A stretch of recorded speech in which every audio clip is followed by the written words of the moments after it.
The most obsolete idea is go to school, get a job, work hard, save money, get out of debt, and invest for the long term in the stock market. See, why would you save money when they're printing trillions of dollars? The gap between the 1% and 99% is massive. You see, it's not just money. You have to step back and look at the bigger picture. So what do you do?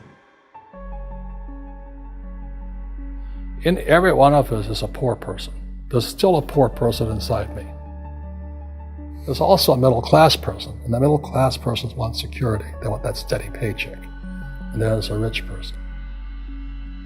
And they're all inside of us, except that it's not taught. You're taught to go to school, get a job, and get a paycheck. You're not taught to how to get rich. If you read Rich Dad, Poor Dad, my rich dad refused to pay me. He said the paycheck was one of the most damaging things you could take in your life. He says the moment you take a paycheck, you're an employee, and that's the mindset. So my rich dad never paid me. It drove my poor dad, government employee, nuts. You gotta pay people, you gotta pay people. And Rich Dad was not saying that the paycheck was bad. He says you didn't want to be a slave to money. So as an entrepreneur, if Rich Dad folded, I just started another company. I don't need a paycheck. I don't need anybody to take care of me. If my government doesn't like me, I move to another country because they need entrepreneurs there. So the entrepreneur is not so much the business. The entrepreneur is really the mindset and the skill sets and the different set of rules. You see, I don't operate, small business does not operate in the same rules as big business. Entrepreneur is a mindset first, a skill set, and rules. And depending upon whether you're an employee or a small business, the rules are different. The mindsets are different, the skill sets are different. If you could say one thing to somebody who's never been an entrepreneur and they're thinking about making the leap of faith into becoming an entrepreneur, what could you tell them?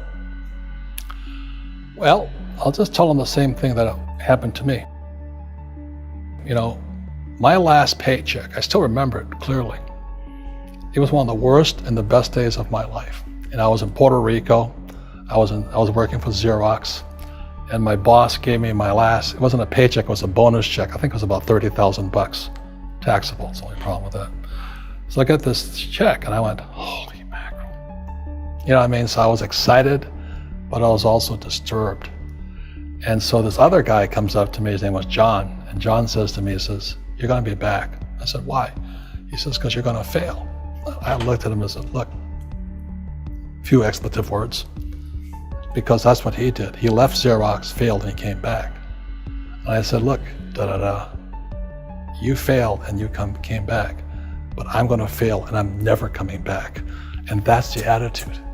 Do you know what I mean? If you say, well, if I fail, I'll go back to mommy and daddy, then that's what you'll do. So if you fail, that's when I became an entrepreneur, because I had no money. I had no money for years. I didn't have a paycheck. But that's what my rich dad encouraged me to do. He says, when you don't have this paycheck, you get hungrier, smarter, and it's a test of your character. Will you become a crook? Will you become dishonest? Will you cheat and steal? Or will you become a better human being? So really, that's the benefit of becoming an entrepreneur, is you really find out who you are when you don't have anything. So you always have to look at the big picture. Too many people look at, well, what's going to happen to me? When you look at the big picture, you're also going to know that when something bad happens, something good's going to happen. But you got to prepare for whatever is coming. If you think next 20 years will be like the last 20 years, you're going to get creamed. When you and I go to the supermarket and we buy a carton of milk, we always check for the expiration date. But most people do not check for the expiration date on their brains. Instead of get out of debt, I get into debt. I just refinanced $300 million in debt. I went from 5% to 2.5% interest. I made a fortune. Every month, more money comes in because my cost of money has gone down. So while some financial experts are saying get out of debt, I'm saying learn how to use debt. See, when I came back from in Vietnam in January of '73, the first thing my rich dad said to me was go to school to learn how to invest in real estate. It wasn't real estate, it was how to use debt and taxes. Debt and taxes make the rich richer. Debt and taxes make the poor, the middle class, poor. So all the rich guys who are doctors and lawyers or, those guys, they're getting creamed and they don't know why. Doctors are getting creamed. Oh yeah, they make it more money, but the take home is less. Sure. My doctor just yelled at me. He was happy. He says, "Oh, guess what? I finally made $1 million." And I said, "Yeah, this was just 3 weeks ago." And so I said, "Yeah, well, how much you pay in tax?" He says, $750,000 in taxes. So his net was about $400,000. That's not bad. But when I make $1 million, I keep $1 million. And the reason is because I don't make it by working for money. See, if you work for money, you're taxed. So that's why lesson number 1 in Rich Dad, Poor Dad is the rich don't work for money. What we do instead is we create businesses as entrepreneurs. We acquire real estate. I don't invest in the stock market. Okay?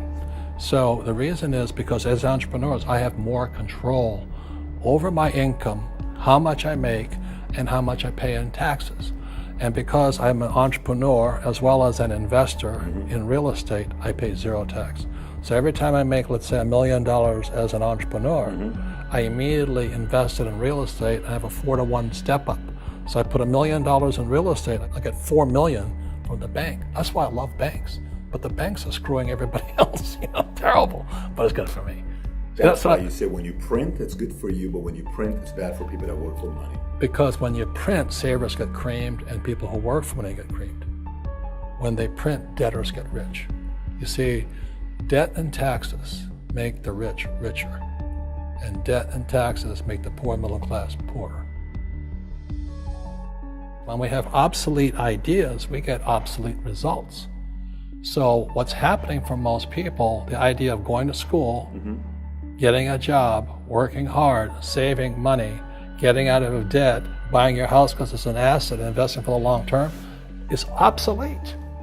The world has changed. The world changed in 1971 when President Nixon took us off the gold standard and money became debt.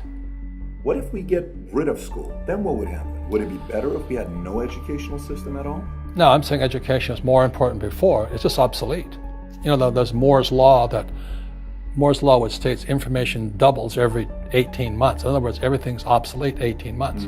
So, and this is just a recent phenomenon. So when you come out of school, you're already obsolete. And that's why I'm the old guy, I meet my friends who went to Harvard. I went to Harvard. I said, yeah, that was how long, 50 years ago? Today, the banks are charging you interest to save money. In other words, banks don't want your money because they printed too much of it. And that's why there's this bubbles in stocks and bubbles in real estate and all this. People are dumping the cash because, as I said in here, savers are losers and cash is trash. And yet people are, well, I want a high-paying job. Well, that's an obsolete idea. Get out of debt is an obsolete idea. You should learn how to get into debt, how to use debt to get rich, and they'll never teach you about taxes. The reason the 1% is way up here and the 99% are going this way is because when you print money, 2 things happen: inflation and taxes. It's crushing them. And any entrepreneur thinks, I'm just going to make money, I'm going to start a business and make a lot of money because of what we talk about. They really have got to smell the roses, man. That's not what the real entrepreneurs are doing. Most entrepreneurs, there's 28 million small business owners in America. 24 million are what are one-person entrepreneurs. They're called non-employee entrepreneurs. So and that's what happens is when people don't really understand what an entrepreneur does. So most big people are self-employed, but they're not really entrepreneurs. The self-employed pay the highest taxes of all, and nobody tells them that.